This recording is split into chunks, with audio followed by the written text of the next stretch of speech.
Thank you, David. Our next speaker is Tina Thoden from Plowshares Youth. She is a resident of St. John's. She graduated from Holy Heart of Mary High School in 1986. She's a founding member of Plowshares Youth as a result of International Youth Year in 1985. She currently is a weaver at Bogside. Also, she's a youth, and she works also on the side as a bartender, and she tells me that she's a future student. I'll give you Tina. Thank you. Good evening, ladies and gentlemen, fellow youth. My speech isn't really as well prepared as David's is, but my speechwriter was sick. Around the end of 1985, and around the end of 1984 and the beginning of 1985, some of my friends and I were looking around to see what was being done about all this illiteracy and starvation and racism and the social indignities we saw on TV and around us. But we didn't see anything. We didn't see action by young people in St. John's. We didn't see people speaking out against this illiteracy rate and the unemployment rate, and we couldn't understand it. We got together and we talked about it a bit, and we said we'll have to meet. We'll have to get together. We got to form a group, and we did. We formed Plowshares Youth. We got together one night at Oxfam. They donated their office, and we just sat down and we said, something has to be done, let's just talk about this and try to figure it out. And we sat down with the issues, and it's a lot easier sitting with a bunch of people and talking about things to form an opinion than it is to watch TV by yourself and be boggled by what you're hearing, from the media and from the government and all this legislation in difficult language, etc. So it was easier that way when we were together as a group to differentiate between the victors and the victims. And out of that meeting came Plowshares Youth. That night we set the basis. We were a non-profit, non-partisan, consensus decision-making youth group, which would take action locally and globally in social issues, and in doing so, educate ourselves and others. I can say I've learned a lot. Organization, as some of you might know, is really difficult, and it has its ups and downs, but when it's all over, like when a peace festival is over or something, and you look back and you say, we worked so hard, but we came up against so many brick walls, but here we are together. We made it. It happened. And, we touched a lot of people.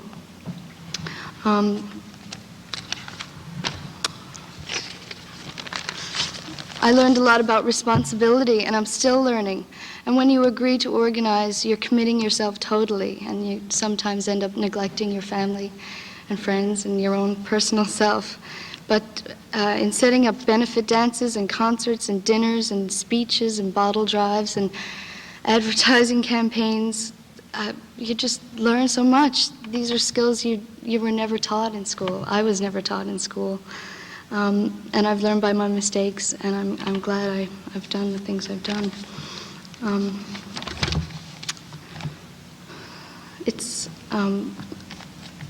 We pride ourselves in cultural identity. We're Newfoundlanders, most of us, and we believe in bringing Newfoundland youth together because it's identity and that gives you direction. It's action and progression and direction that keeps us going. It's not easy being young and faced with the opportunities, of the world. Why are so many young people afraid of the word peace? Peace isn't just resistance or rebellion or the absence of war. Peace is a feeling of non-fear. Peace is freedom. Whether inner peace or global peace, everyone deserves it, young and old. And throughout history, it's been young people who see that vision of peace and freedom. It's Tracy, a 19-year-old South African woman who sees that dream as a reality. It's Tracy who's forced to fight the tear gas and rubber bombs with sticks and stones. I love my freedom. And I see nothing wrong with uniting as youth to strive for the peace and the freedom of other youth who cannot. Now, here I am, blabbing on, a founding member of Ploughshares Youth. 3 years and 3 successful peace festivals later, Ploughshares Youth is still going. We've sat on forums, such as this one, maybe not as big, and debates. We've organized peace rallies and disarmament marches. We've demonstrated for native rights in Labrador that are being neglected by multi-million-dollar corporations.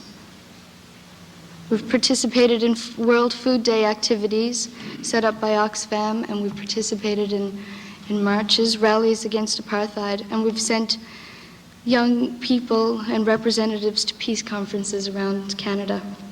We, as youth, have a lot to offer. We have to get it together and get involved. In that 3 years, we've brought together outside people with Newfoundlanders, a Mandela from South Africa, a Mauta from Chile, SAGE, Students Against Global Extermination from Montreal, and the International Youth for Peace and Justice Tour, which is going on right now in St. John's. And 2 of the members are in the audience, Jeanette and Raman, and I hope they can participate in the question period after. We have to realize that we have to get rid of our own prejudices and sit down and think about the issues, you know. And if we hadn't done all these things, you know, if we hadn't participated in these things and made these things happen, I'm afraid a lot of the issues wouldn't have been touched. They would have just faded into the night.